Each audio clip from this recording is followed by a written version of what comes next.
Good morning YouTube, welcome back to my channel. Today's video we are going to be talking about air plants. It's that time again where I do an air plant video. So I think today, with fall in the air, we're going to talk about air plants and fall care. I have got some little seedlings down here I wanted to show you as well as some air plants that actually have seed pods on them.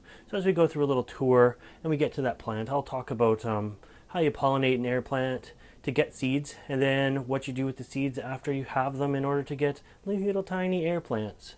So why don't we get started? Here are a couple air plants hanging here. Let me put down my coffee, my last sip of coffee while we film. This was my first air plant I got, and it's just a hybrid, but beautiful, fast growing plant. In the summertime it hangs up quite high. I have to water it daily in order to keep it sort of hydrated. Air plants get a silvery sort of sheen to them, or at least a lot of them do, when they are thirsty. In the wintertime, again, I still want to keep it up as high as possible, but watering is a lot less this time of year. They don't dry out hardly at all. I water them maybe once a week, and I just give them a quick spray, where in the summertime I can literally drench them with the hose. So this is a nice big ball. I've actually given away some of this to friends and family and it just keeps growing. It's a few different branches that I've just wired together at the top here, forming this sort of ball. Another air plant you guys might be familiar with is the Spanish moss. Now, where some of you live, this might grow as a weed. Up here in Canada, it's definitely not a weed. Sometimes it's hard to find. You find it in more specialized garden shops and florists and stuff like that. But it does grow very fast in the greenhouse. I have a lot of it back there. You might be able to just see it on camera. It's actually, I'm using it as shading now for phals. So when the sun comes in the summertime, the Spanish moss gets the sun. Spanish moss is one that's kind of tricky to water. It's okay to spray the outside of it, but what you're going to find is you're not getting the inside. With Spanish moss, every once in a while you really have to do this sort of dunk method and actually submerge it in water, and it's going to turn a dark green as opposed to this silvery color. But the superficial spraying only works for the outside stuff. In a humid greenhouse like this, the chore is not so great because there's so much humidity in the air. If you had this inside, I would probably be dunking this once a week, even in the wintertime, because most places in the winter are very, very dry. Here, it's very, very dry in the summertime and very, very wet in the winter outside. So we have humidity issues in the house with dehumidifiers this time of year, where a lot of you guys would have humidity issues in the summertime and need dehumidifiers. So anyways, there's a couple bigger air plants that just look good on camera. They're nice and big to show you and talk about a little bit. Other than the sun and the watering, I do have a fertilizer bottle that I just spray with a fertilizer water, just a normal, doesn't even matter what kind, whatever I have open is what these guys get for fertilizer. Other than that, if you are growing them in the house, normally in the summertime I would say back them away from that window a little bit because it's going to be really dry for them. But this time of year, push them up to that window, let them get as much light as they possibly can. It's not going to be too dry at all. The sun doesn't have much heat in it here, at least in the northern hemisphere. And yeah, very, very simple this time of year. Things that are going to happen as winter comes, these guys are going to slow down in their growth just due to lack of light and lack of temperature. These guys are very temperature tolerant here in the greenhouse. In the back cool corner, it can get down to 50 Fahrenheit or 10 Celsius, and they're just fine there. In the summertime, they can get right up into the 30s or even the 90s there, depending on which system you're on. What else can I tell you about these guys? Yeah, that's going to be about it. When spring hits again and the days get a little bit longer, the ones that are going to start to send up flower spikes will do so. At that point, the flowers are usually short-lived, and that's when you want to take your paintbrush and just pollinate them. Most of them, I think, can self-pollinate. I've had decent success self-pollinating, so some of them may not be able to. Unfortunately, my collection is not big enough to have multiples in a flowering all at once to take pollen from this one to this one to make crosses and hybrids. I really like to try to stick with pure species if I can anyways. So the little seedlings I'm going to show you are pure species. And yeah, so why don't I grab the camera and give you a little tour. We'll check out what is happening with my air plants. I've moved them all down for you. We'll see the ones with the seed pods, and we will finish off with the little seedlings and how you get them to germinate. All right? Okay, so excuse the backdrop, it's kind of plain there. I'm still really liking this system here with the floral wire and just sort of wrapping it around them in order to sort of make hangers for them. This one is the bulbosa. I have 2 of them now. And yeah, I love the floral wire. So you just wrap it around and then you can hang anywhere and they hang upright and it's just great. This guy here is coming along nicely. I think I tried to ID this one, but it's fading there. That's what I ID'd it as anyways. Unique. I don't see this one very often. It's growing some good roots out the back end of it. You can see the growth tips there, just from the humidity in the greenhouse and spraying it. But I love the way they hang like that. So if you want to make these hangers, it's just floral wire, and you bend it to suit, and you wrap it around the bulb. And I'm gonna jump you over. There we go. This one I bought last year. It is a hybrid, and it has just absolutely taken off. I just want to show you the tag first. So, Eric Knobloch is the name of the hybrid. And this thing was probably this big when I got it, so all this is like new growth this year. It's really gotten huge, and you can tell from it hanging. My system of hanging didn't work so good for this one just because it's purely so big. I should bend the wire up again so it's hanging upwards, but it's sort of just taken to hanging sideways like this, and it's looking pretty good hanging sideways. You can see it's nice color. I suspect this one is going to flower in the next year or so. It's really getting that elongated stem now to it. The roots on it are just crazy. Really good root growth on it this year. It was really happy. So I'll put that guy back up. This guy here is the one that I got seeds from last year that I'm going to show you the seedlings to it. It's kind of covered in a bit of Spanish moss. You can tell I did the same system, and I actually did another loop up here just to keep it upright. And there's where the old seed pods were. Those popped open last winter, and it didn't kill the main plant. Not at all. It's got 2 new side growths off of it, and this one has already got a flower spike on it coming. That's the first flower spike of the year. It seems to only take a year for this guy to really get going. I'm not sure why it's flowering smaller size, but it is.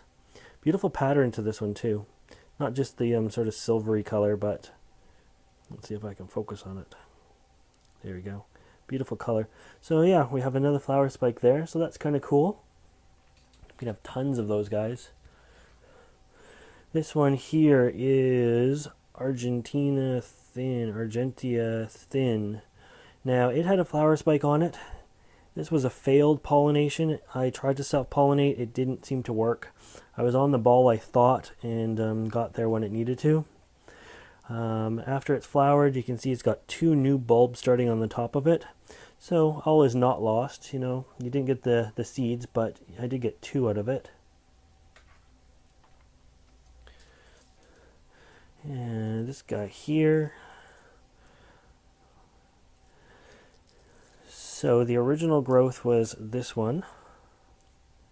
And then this is a new one that started last year. You can tell it's just a much happier growth than the old one. It's even a little bit bigger size. I'm hoping to get some flowers off of it this year. This new growth is looking really nice. It's got some good root growth on it as well. These roots are just totally looking for a piece of wood or something to anchor into. And I think before I go any further, I'm going to go off camera. I forgot about this guy over here, which is a really nice one I wanted to show you. So, this one is actually an orchid with a tillandsia on it. So that tag is for the orchid, it's not for the tillandsia. The tillandsia tag is in there somewhere. It is, there it is, Capieta Select.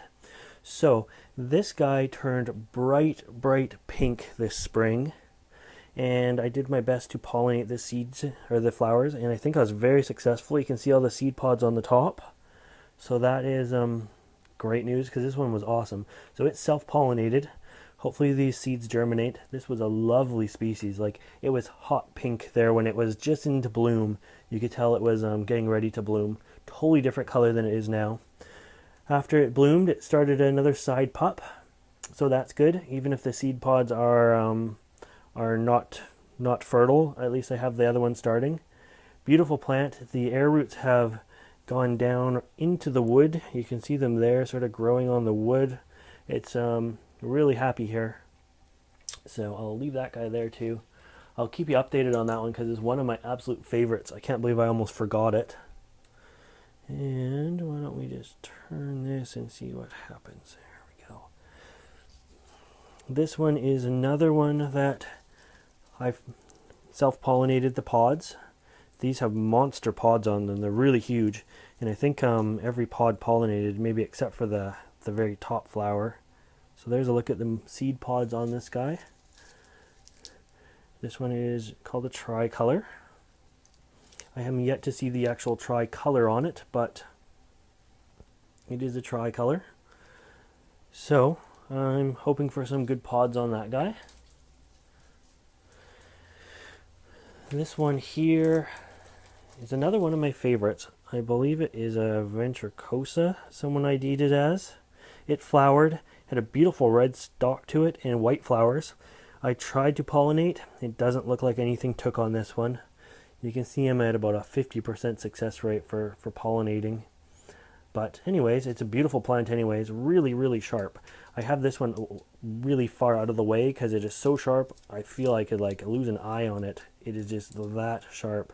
It's come out with 3 or 4 or 5 new ones on the bottom. I count 5 now. Wow.